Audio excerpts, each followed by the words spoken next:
നമസ്കാരം, സഹ്യ ന്യൂസിലേക്ക് സ്വാഗതം. നടൻ ജയസൂര്യക്കെതിരെ വീണ്ടും കേസ് എത്തിയിരിക്കുന്നു. ഷൂട്ടിംഗ് ലൊക്കേഷനിൽ നടിക്ക് നേരെ ലൈംഗിക അതിക്രമം നടത്തി എന്നാണ് പരാതി. നടൻ ജയസൂര്യക്കെതിരെ വീണ്ടും ലൈംഗിക അതിക്രമണത്തിന് പോലീസ് കേസെടുത്തു.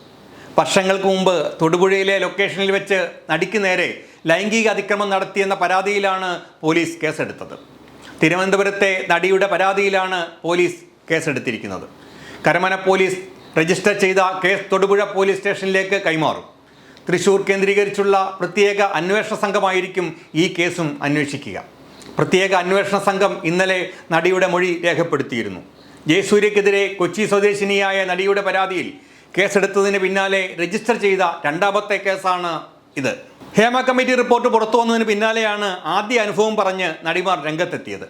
വർഷങ്ങൾക്ക് മുമ്പ് ജൂനിയർ ആർട്ടിസ്റ്റ് ആയിരുന്ന സമയത്ത് ദുരനുഭവം ഉണ്ടായ കാര്യം നടി വെളിപ്പെടുത്തിയിരുന്നു. ഈ പരാതിയിലാണ് ഇപ്പോൾ പോലീസ് കേസെടുത്തിരിക്കുന്നത്.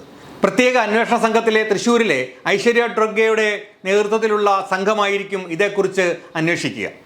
നേരത്തെ തിരുവനന്തപുരം കണ്ടോൺമെൻറ് പോലീസ് ജാമ്യമില്ലാ വകുപ്പുകൾ പ്രകാരമാണ് ജയസൂര്യക്കെതിരെ കേസെടുത്തിരുന്നത്.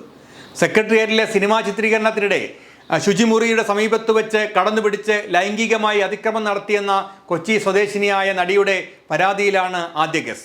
IPC 384, 384A, 509 എന്നീ വകുപ്പുകൾ ചുമത്തിയാണ് കേസ്. ലൈംഗിക അതിക്രമം, സ്ത്രീത്വത്തെ അപമാനിക്കൽ തുടങ്ങിയ വകുപ്പുകൾക്കൊപ്പമാണ് ജാമ്യമില്ലാ വകുപ്പും ചുമത്തിയിരിക്കുന്നത്. കൊച്ചി സ്വദേശിനിയായ നടിയുടെ 7 പരാതികളിൽ രജിസ്റ്റർ ചെയ്തതും ജയസൂര്യക്കെതിരെയായ കേസാണ്.